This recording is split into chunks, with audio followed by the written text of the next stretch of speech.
Senhor Jesus, querido de Deus. Nós estamos essa manhã celebrando ao Senhor, adorando ao Senhor e cultuando a Ele. Ele é digno de honra, glória, adoração, celebração, exaltação, tudo para anunciar o nome do grande Rei. Estamos nós reunidos nessa escola bíblica, também especial e tão especial quanto todos os outros momentos em que nós podemos nos colocar diante do nosso Pai. Então, eu sei que aí onde você está, na sua casa, na comunhão com a sua família, pessoas que fazem parte do seu círculo de relacionamento, eu creio e sei que Deus tem sido zeloso e tem sido fiel para com a sua vida. Então, em nome de Jesus, fecha teus olhos e se coloca diante do Pai nessa hora, em nome de Jesus. Senhor, nós te louvamos, Deus, pelo teu amor incondicional, pela tua graça, pela tua misericórdia. Elas se renovaram nesta manhã e elas se renovam todos os dias, meu Senhor, nos abrindo uma possibilidade e uma oportunidade de estarmos, meu Senhor, remidos diante de Ti, estarmos, Pai, purificados, transformados, estarmos com os nossos corações aplicados no Senhor. Obrigado, Deus, em nome de Jesus, por esta manhã, meu Senhor, tão expressiva da Tua glória, por esse momento tão especial, Pai, em que nós podemos falar do Teu nome e mencionamos o Teu nome, meu Senhor, como sendo a nossa maior realização, porque Jesus é o nosso tudo. Assim, Pai, em nome de Jesus, ó Deus, toca os corações neste dia. Manifesta, meu Senhor, o Teu grande amor, Deus, sobre cada vida, sobre cada coração.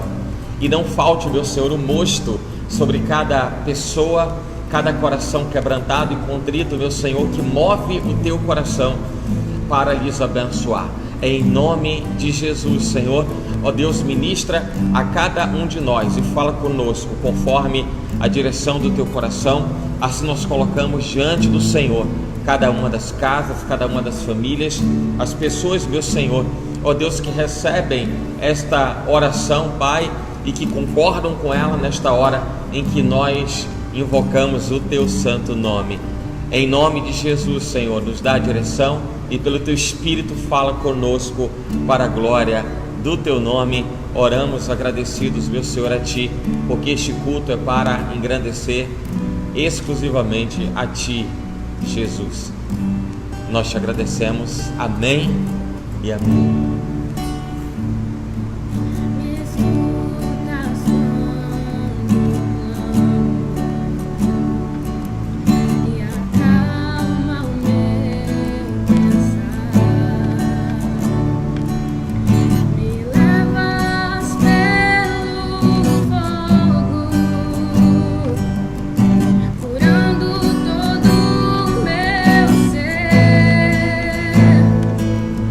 Confio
que tudo é poderoso, esse nome é o nome de Jesus.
braços, meu Senhor, nós descansamos, Senhor.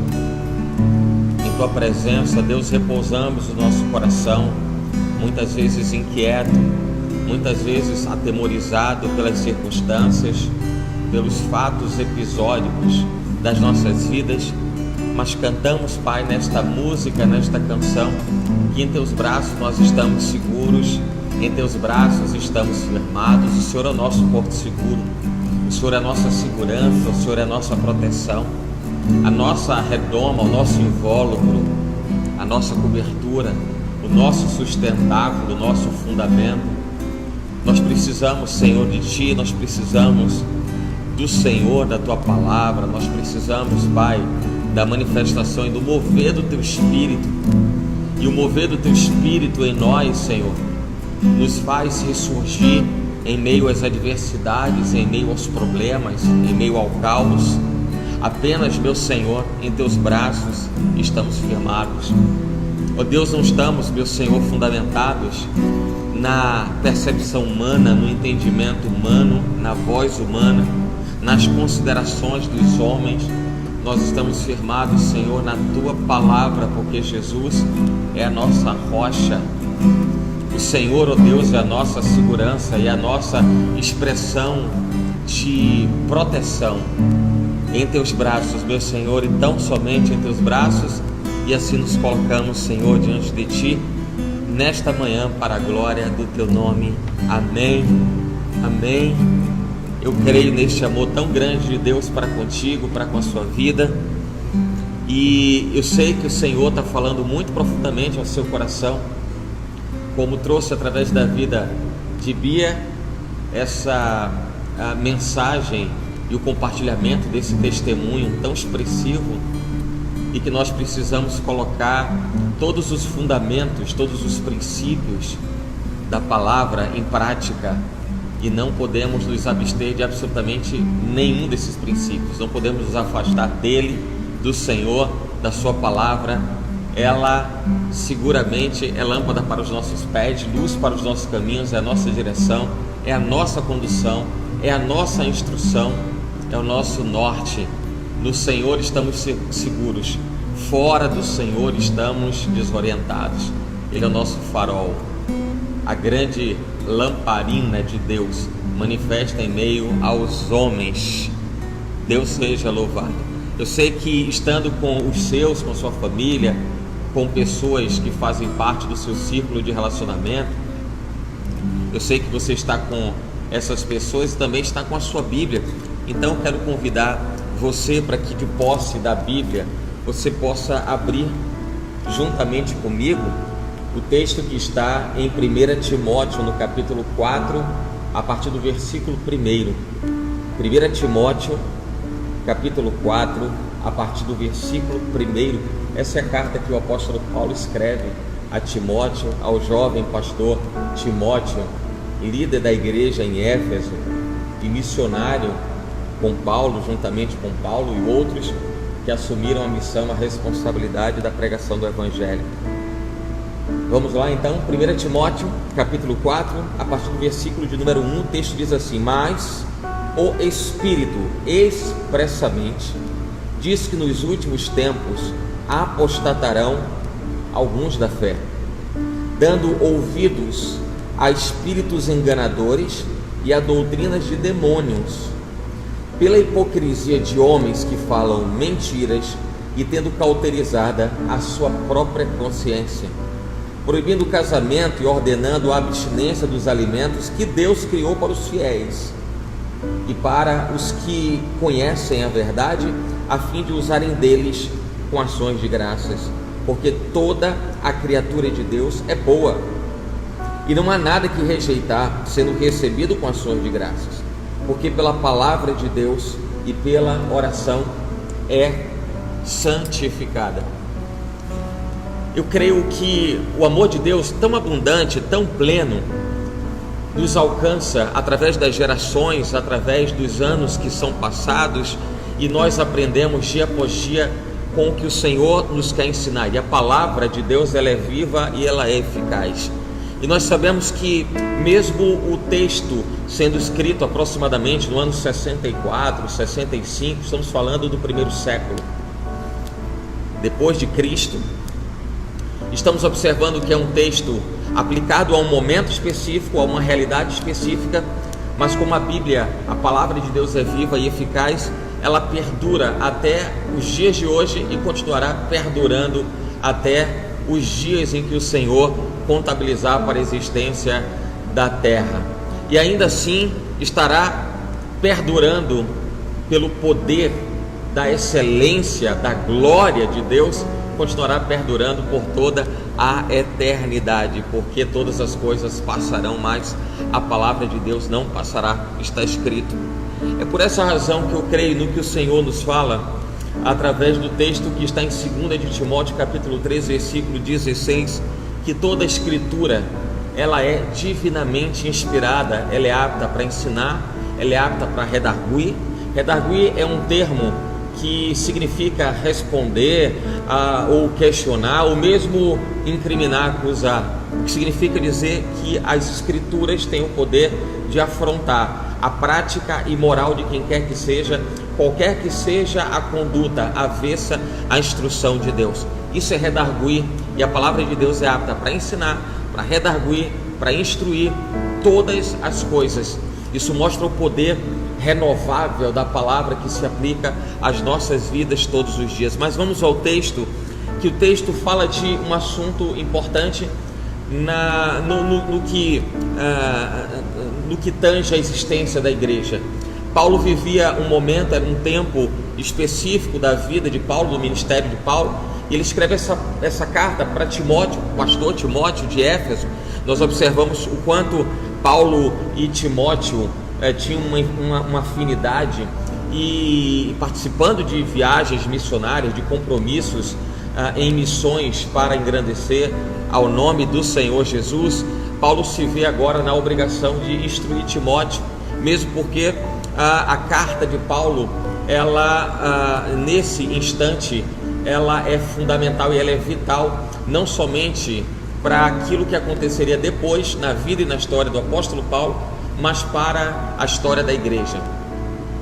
Paulo teve um momento que, estando cumprindo a sua viagem missionária, indo para Macedônia, ele, antes mesmo de ir para Jerusalém, antes de ser tomado preso e de ser levado ao Sinédrio, de ser questionado junto ao Sinédrio, Paulo traz uma instrução muito importante para o jovem pastor Timóteo. Nós observamos na Bíblia, e eu quero que você observe, note isso de maneira muito clara, o texto que está em Filipenses capítulo 2, verso 19, diz assim: espero no Senhor Jesus que em breve vos mandarei Timóteo, para que também eu esteja de bom ânimo, sabendo dos vossos negócios. Isso mostra a relação, a afinidade de Paulo com Timóteo, e como agora Timóteo, como sendo o representante da igreja em Éfeso, como sendo um líder da igreja em Éfeso, tem uma grande responsabilidade, tem um grande compromisso com Deus, é de cuidar para que os fundamentos, os princípios de Deus não sejam maculados.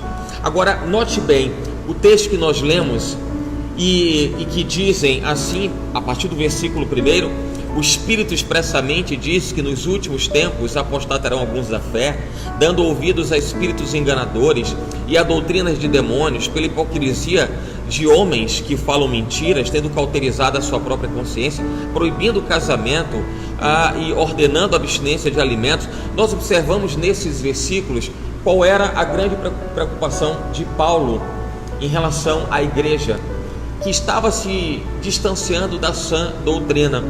Agora veja bem, quando nós olhamos a preocupação de Paulo, vamos fazer menção a uma palavra grega que é o ascesis, que significa no nosso português ascese. Ascese é algo compatível com um exercício espiritual, uma prática de fortalecimento espiritual, de aprimoramento espiritual, e a sã doutrina estava sofrendo algumas interferências em relação às práticas das pessoas, contradizendo o que o Senhor orientava como algo lícito e algo permitido. Perceba que no texto, no versículo 3, Paulo enfatiza a proibição de casamento, ordenando a abstinência de alimentos que Deus criou para os fiéis. Paulo cita expressivamente coisas que são lícitas diante de Deus: o casamento, a família, coisas que são lícitas diante de Deus, a licitude das pessoas terem no que o Senhor nos proporciona, como sendo alimentos para o nosso consumo, mas também tendo determinada instrução e orientação para a consagração ao Senhor. A sã doutrina estava começando a sofrer algum tipo de mácula, alguma interferência externa. algo que ia além da direção de Deus, algo que ia além da instrução de Deus. E Paulo se preocupa tanto com isso que orienta Timóteo a Timóteo estar atento e a instruir a igreja de Éfeso, para que eles não se dobrassem aos espíritos enganadores, às doutrinas de demônios, dando ouvidos a algo que contradissesse a sã doutrina. Nós estamos falando de algo que é muito importante, que Paulo viveu no seu tempo, mas que isso é recorrente, faz parte da nossa história, da igreja dos tempos contemporâneos, do nosso momento hoje de igreja. Nós observamos a preocupação de Paulo com relação à apostasia, a mesma preocupação que nós podemos trazer à tona hoje, por conta de que as mesmas razões, os mesmos motivos que levaram Paulo à preocupação: a deturpação da sã doutrina, a instrução ou orientação que, sob o pretexto de ser algo lícito diante de Deus, é uma contrariedade frontal à instrução da palavra. Nós precisamos estar atentos quando a Bíblia fala de orar e vigiar em todo o tempo, quando a Bíblia fala de que aquele que está de pé, cuide-se para que não caia, de que a Bíblia fala de estarmos em todos os instantes buscando a face, buscando a presença de Deus, a direção de Deus, buscando a Ele enquanto se pode achar, e buscando Ele de todo o coração para que possamos encontrá-lo, para que nós não sejamos enganados pelas doutrinas perversas e que nos desviam da direção do coração de Deus. Aliás, falando em coração, o Senhor nos deu ao ser humano a capacidade dele guardar o seu coração. O texto de Provérbios 4, 23. De tudo que você deve guardar, guarda o teu coração, porque dele procedem as saídas da vida, as fontes da vida. E quando nós falamos de coração, entenda que nós não estamos trazendo algo de natureza exclusivamente emocional. Nós estamos falando da alma, considerando a estrutura tricotômica do indivíduo, de corpo, alma e espírito. Estamos pontuando a alma como sendo o foco do inimigo de cada um de nós, o inimigo das nossas almas. O inimigo das nossas almas. Isso fala do nosso eu, fala de quem nós somos e fala do nosso arbítrio. A nossa alma, o nosso coração é a compilação de elementos emocionais e elementos racionais.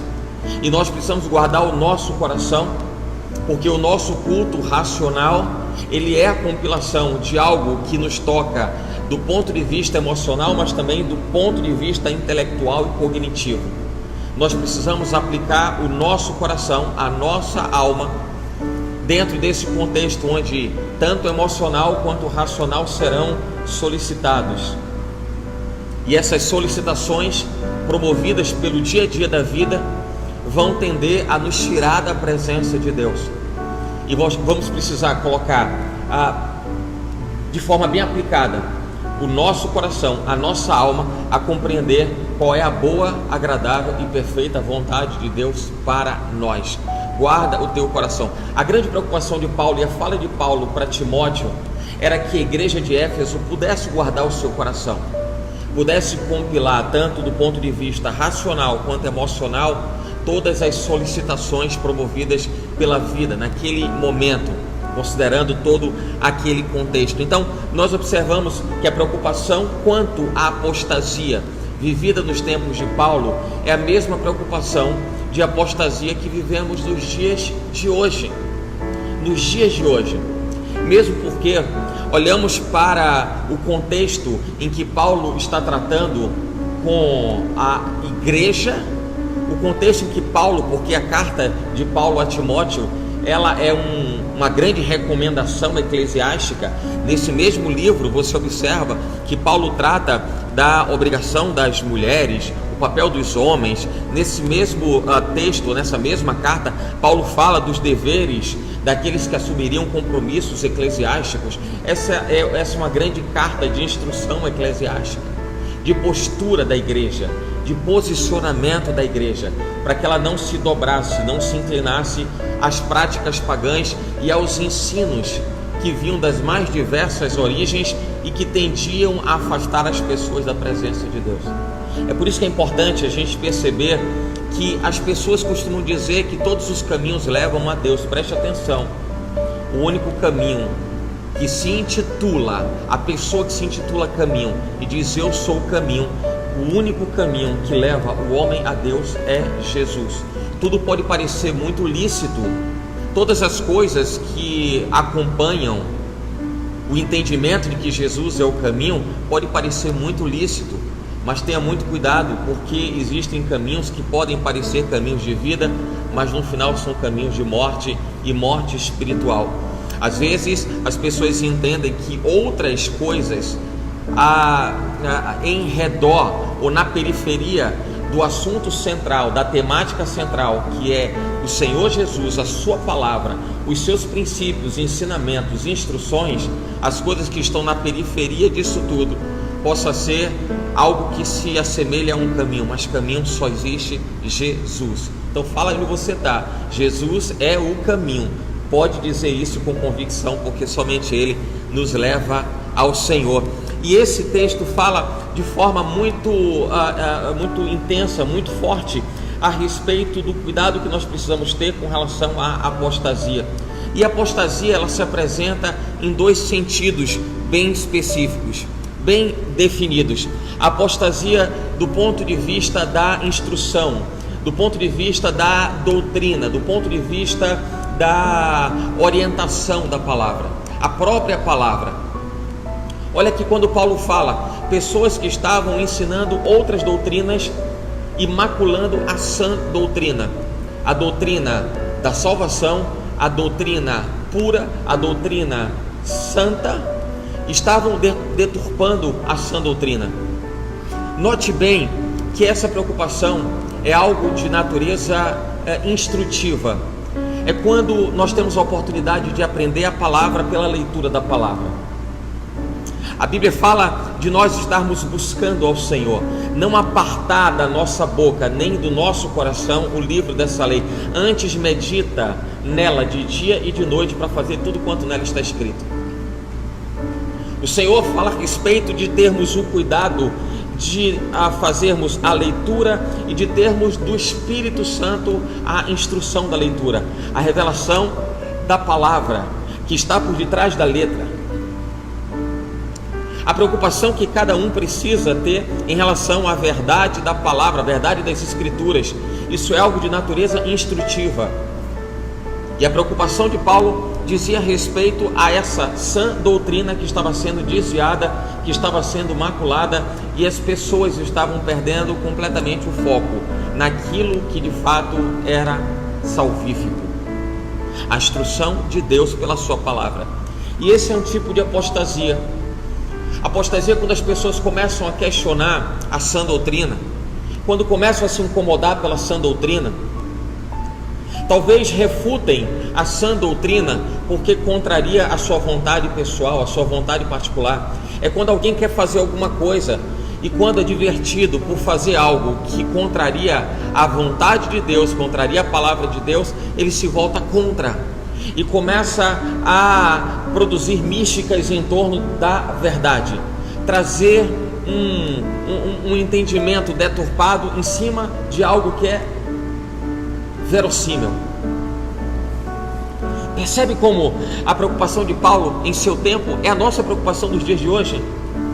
Quando as pessoas pegam a palavra e tentam trazer as suas próprias interpretações e produzem as suas próprias convicções, aludindo a outros a que façam a mesma coisa e sejam comprometidos em sua fé e sejam atingidos em sua fé, porque agora estão vivendo à mercê da influência e do poder de argumentação da pessoa, de um indivíduo, e não do Espírito de Deus.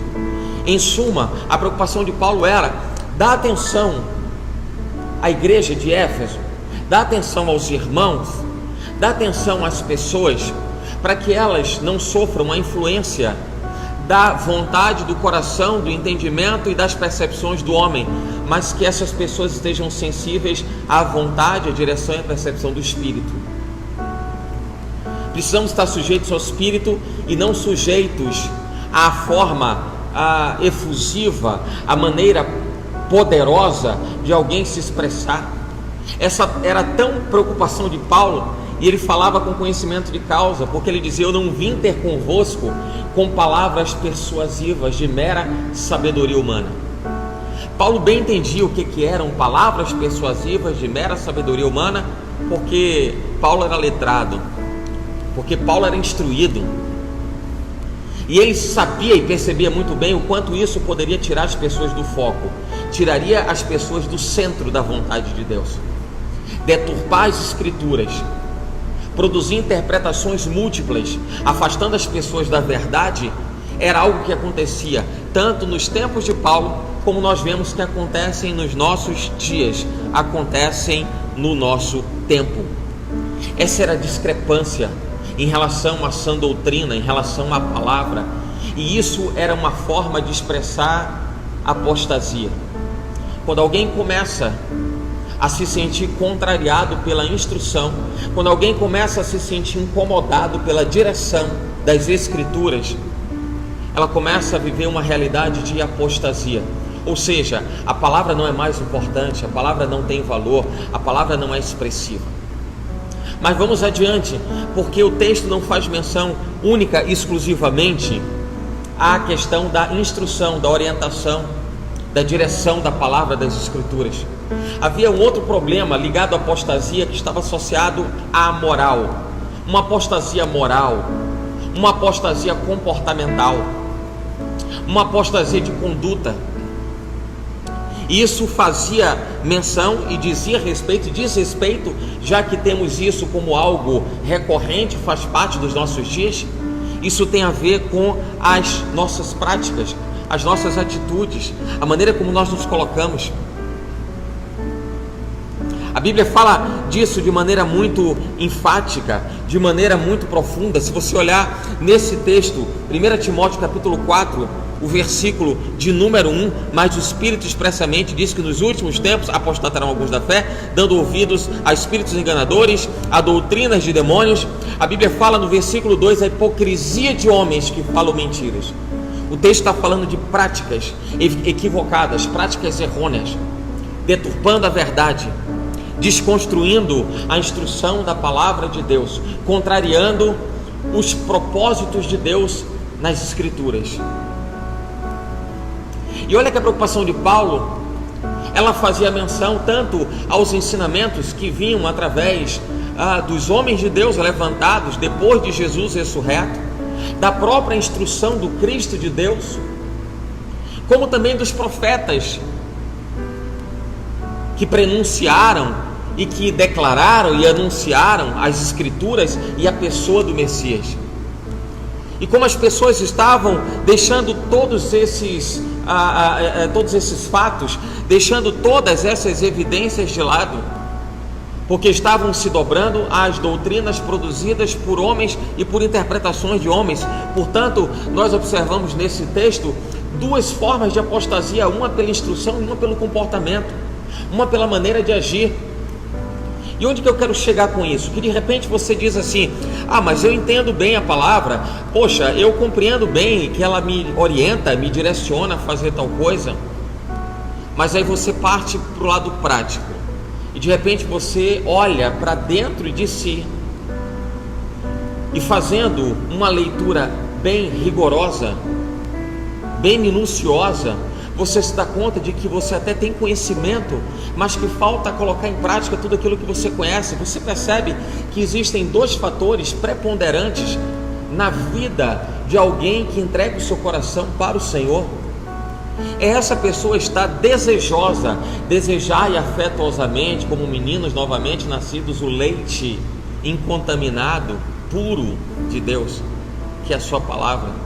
Percebe que existem dois aspectos: um é receber instrução, um é estar com o coração aberto para receber a direção da palavra, não se afastar dela, mas acolher a palavra. Tua palavra guardei no meu coração para não pecar contra ti.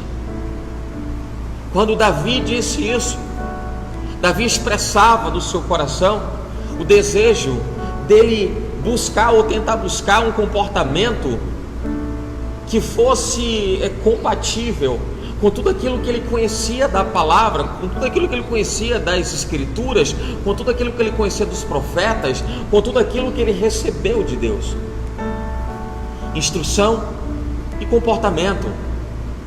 Vamos chamar de teoria e de prática. E muitas vezes as pessoas absorvem bem a teoria, mas não conseguem colocar essa teoria em prática. Muitas vezes sequer colocam a prática em ação, ou sequer existe a prática, porque a teoria não foi recebida, ela não foi absorvida. E esses dois aspectos preponderantes falavam a respeito e falam a respeito de apostasia. Não suportarão a sã doutrina, não suportarão a sã doutrina. E por que razões, que motivos, que fatos, quais fatos podem levar a esse tipo de realidade que Paulo viveu em seu tempo e nós estamos vivendo nesse tempo? Primeiro, o cumprimento das profecias. O cumprimento das profecias. E como o Senhor antevê todas as coisas, o comportamento de muitos que no tempo de Paulo, na época de Paulo, assim já se portavam, e no nosso tempo, nos nossos dias também se portam. 1 Timóteo capítulo 4, verso 1: ora, o Espírito afirma expressamente que nos últimos tempos alguns apostatarão da fé. Inerente ao tempo, inerente às circunstâncias, aos episódios, às adversidades, a tudo aquilo que nos sobrevém, que nos salta aos olhos, inerente a uma geração, inerente a um acontecimento. Nós observamos pelo texto, capítulo 4, verso 1, a parte B do texto, a Bíblia fala da influência maligna no mundo, fala obedecerem a espíritos enganadores, darem ouvidos a doutrinas de demônios. A influência e a margem de alcance da instrução que não vem de Deus são instruções de demônios, instruções demoníacas. A Bíblia fala de pessoas que praticam a mentira, que ensinam a mentira, fala do comportamento iníquo do homem, de um coração não acessível, de um coração que ainda não se portou de forma receptiva à transformação do Evangelho, ainda coração endurecido, ainda o coração tomado pelas convicções, pelas tradições, pelas posturas, por tudo que se traz do passado, por toda a bagagem que é produzida no passado e que se traz do passado. A Bíblia fala do coração perverso, a Bíblia fala da postura incrédula. Quantas pessoas não conseguem crer nas Escrituras, na verdade da palavra? A Bíblia fala da ausência do amor e por se multiplicar a iniquidade, Mateus 24:12, por se multiplicar a iniquidade, o amor de muitos esfriará. E quantas pessoas têm permitido, têm deixado que este amor esteja se esvaindo, esteja se perdendo, e isso tem produzido apostasia. Veja o texto como ele é enfático quando ele fala, mas o Espírito, e quantas vezes o Espírito já ministrou às gerações ao longo dos tempos, quantas vezes o Espírito ministrou sobre Israel, quantas vezes o Espírito ministrou sobre nós, em nosso tempo, em nossa geração, quantas vezes o Espírito ministrou sobre a sua vida, e quantas vezes o Espírito tem se achegado a você. Talvez muitos acreditem que o Espírito, para se manifestar, seja necessário algo muito apoteótico, seja algo muito notável aos olhos. É porque as pessoas querem compreender o que é espiritual, colocando como aferidores as suas ferramentas humanas, as suas ferramentas carnais. O próprio apóstolo Paulo fala de que quem discerne algo espiritual é o Espírito. Quantas vezes o Espírito tem falado com o seu coração? Quantas vezes o Espírito tem tocado o profundo da sua alma, feito com que você possa compilar o que é racional, o que é emocional, e você saiba que você não está vivendo algo demasiadamente emocional, que você esteja perdendo o controle do que é racional. Da mesma maneira, você não está vivendo algo demasiadamente racional a ponto de você perder a sensibilidade emocional. O Espírito te permite compreender na medida certa que Ele está falando com você, e eu creio que o Espírito está falando com você agora, está falando com você de novo. Mas expressamente o Espírito que falava pelos profetas, que falava pelos homens, mulheres de Deus, que falava pelos testemunhos e fala pelos testemunhos, que falava pelas canções e continua ministrando pelas canções, o Espírito diz expressamente.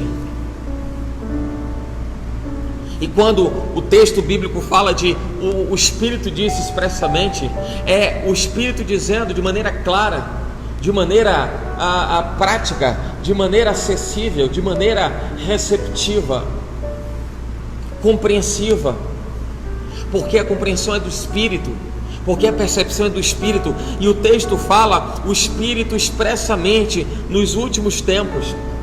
Eu preciso falar desses últimos tempos, porque o texto pontualmente produz a preocupação de Paulo, falando dos últimos tempos em relação ao momento em que Paulo estava vivendo, e que a igreja naquele instante estava vivendo.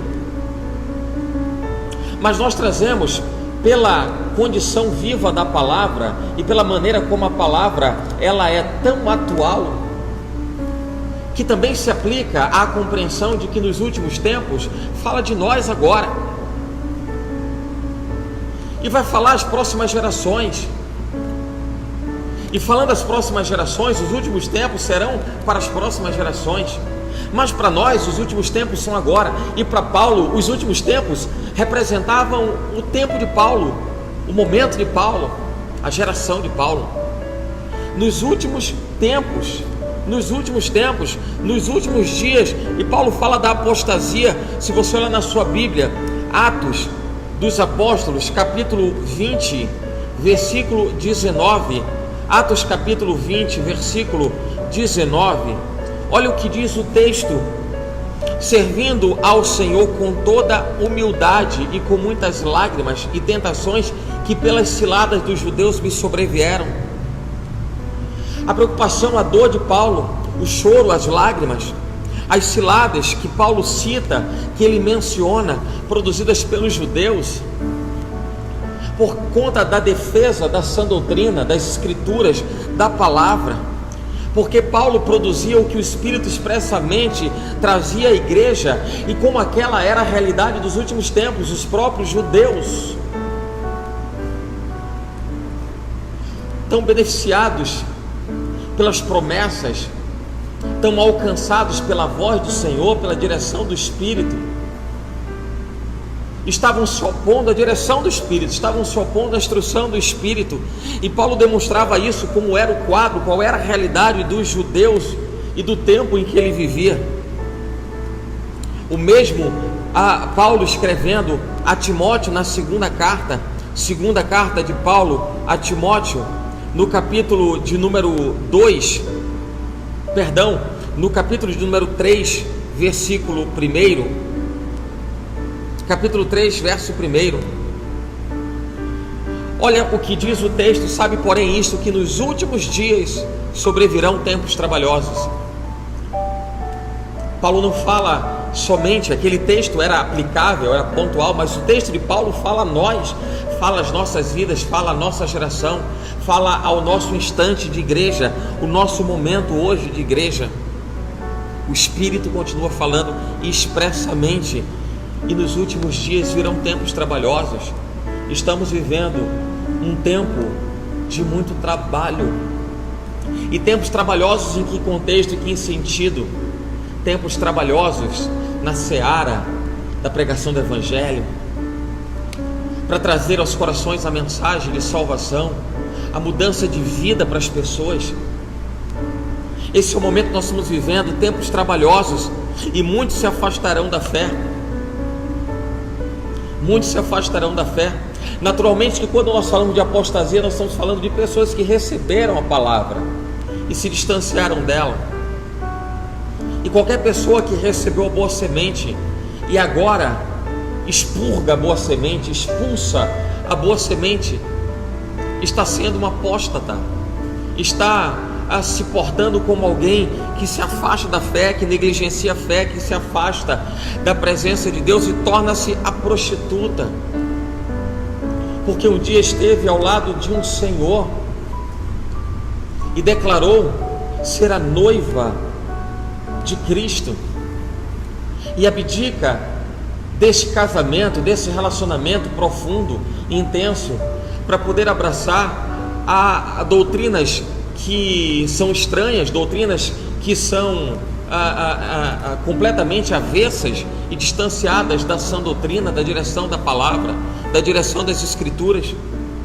A preocupação de Paulo em seu tempo é a nossa preocupação nos dias de hoje, dando ouvidos a espíritos enganadores, dando ouvidos a falsas doutrinas, se permitindo a doutrinas de demônios e a manifestação de espíritos de demônios. Mas como que isso pode acontecer? Não na minha casa. Mas quantas doutrinas demoníacas adentram os lares, pela televisão, pela porta de entrada, para muitas casas, que vai além da porta que dá acesso físico às pessoas. É uma porta que dá acesso a doutrinas que chegam aos corações, que chegam às vidas, que chegam aos entes amados, queridos. E essa porta, chamada televisão, tem permitido que muitas doutrinas estranhas, esquisitas, adentrem no lugar que o Senhor constituiu para ser santo, para ser um tabernáculo santo, para ser um templo. Você tem em sua mão um poder, o poder de desligar ou trocar de canal, desligar a TV, de trocar o canal, de trocar a programação, de mudar o conteúdo, qualquer que seja o conteúdo visual, o auditivo. Você tem um poder, você tem um arbítrio, e mais do que isso, você tem um espírito que soa dentro de você com uma voz retumbante, que faz vibrar na sua alma de maneira notória, para que você saiba o que é certo e o que é errado. É pelo Espírito que você discerne o que é correto, o que é incorreto, o que você deve fazer, o que você não deve fazer. Você tem esse poder. Não se permita ser uma apóstata da fé, não se permita estar distanciado de Deus. Não deixe que seja minada a estrutura de relacionamento que Deus constituiu em você, para que você esteja nele e ele em você, e nós sejamos nele um. Pai, faze um em nós, assim como eu e tu somos um. E é o que mais o Senhor quer de nós, igreja, que sejamos um com ele, que as pessoas observem a palavra e digam: aí está a igreja, e que as pessoas olhem a igreja e digam: aí está a palavra, porque nós somos um. Eu quero dizer para você, como resultado de tudo isso, para que nós estejamos firmados no Senhor e não nos distanciemos das Escrituras, do fundamento, do nosso sustentáculo, do que realmente nos mantém firmados. O texto de Tito, capítulo 2, verso 1, a carta de Paulo também a alguém tão expressivo na vida missionária de Paulo. E está escrito em Tito capítulo 2, verso 1: tu, porém, fala o que convém à sã doutrina. Como que eu posso escapar de qualquer condição de apostasia? É simples, Tito 2:1. E se por acaso eu me sentir fraco, Tito 2:1. E se por acaso alguém quiser trazer alguma doutrina estranha, esquisita, avessa ao Evangelho, Tito 2:1. E se alguém quiser me desencorajar e quiser me afastar da presença de Deus, Tito 2:1. Eu quero trazer Tito 2:1 como um desses antídotos para que você possa usar em seu favor e você não se afaste da sã doutrina. Em tudo fala o que convém à sã doutrina, viva o que convém à sã doutrina, pratique a sã doutrina, tenha a palavra como pressuposto de vida, viva Jesus como seu princípio de existência, coloque Jesus no seu acordar e traga em todo o seu dia Jesus, e mesmo no seu deitar, quando você aparentemente não tem controle sobre você mesmo, em seu momento de adormecer, também tenha Jesus, porque você vai ter a sã doutrina, e tendo a sã doutrina você estará seguro, e estando seguro, você vai poder dizer: seguro estou nos braços daquele que nunca me deixou. A sã doutrina, faça tudo o que convém à sã doutrina, em nome de Jesus. Você não vai apostatar da fé, você não vai se distanciar da fé, e absolutamente nada vai furar o bloqueio, o invólucro, a proteção que Deus constituiu como escudo para você, o escudo da fé, com os quais você vai apagar todos os dardos inflamados do maligno. Em nome de Jesus, Senhor, eu abençoo a esta vida que acompanha agora essa mensagem, eu abençoo a família que acompanha esta mensagem, eu abençoo a cada pessoa, Pai, que é alcançada por esta mensagem, em nome de Jesus, declarando, Pai, em nome de Jesus, que a palavra, meu Senhor, que é fundamento, que é princípio, que é valor para nós, continuará, meu Senhor, sendo a instrução para nós, continuará, meu Senhor, sendo a direção para nós, e não estaremos, meu Senhor, distanciados da Tua palavra, estaremos, meu Senhor, aplicando as Escrituras e fazendo com que a Tua palavra, meu Pai, porque isso é expressão de amor ao Senhor, aquele que ama a Ti, Pai, guarda a Tua palavra, isso veio por Jesus. Assim continuaremos amando, Senhor, a Ti, através da Tua palavra, do cumprimento, meu Senhor, da Tua palavra, da prática da Tua palavra, da recepção da instrução que vem da Tua palavra, em nome de Jesus, Senhor. E não seremos apóstatas da fé, ao contrário, seremos defensores, meu Senhor, do Evangelho, seremos defensores das Escrituras, das práticas compatíveis com a instrução, daqueles que vivem o que pregam e daqueles que pregam o que vivem. Nós seremos, meu Senhor, praticantes, militantes, igreja operante, igreja que se movimenta, Pai, e age e converge para o Teu coração, em nome de Jesus. Assim, meu Senhor, seja com cada pessoa e cada vida a semente de transformação, a semente de renovo, a semente de vida plena sobre cada vida, em nome de Jesus. Assim seja e se cumpra para a glória do Teu nome. Amém e amém. Deus abençoe a sua vida em nome de Jesus. Que o Senhor guarde o teu coração, guarde a tua família, guarde os propósitos que Ele mesmo tem constituído sobre você, e que faça de você um cumpridor daquilo para o qual você nasceu. O Senhor te lança como uma flecha para alcançar um alvo, e esse alvo que está proposto do coração de Deus está no seu coração, para que você faça para a glória dEle. O Senhor te abençoe e te guarde. O Senhor faça resplandecer o seu rosto sobre ti, tenha misericórdia de ti. O Senhor sobre ti levante o seu rosto e te dê a paz, em nome de Jesus. Deus te abençoe. Amém e amém.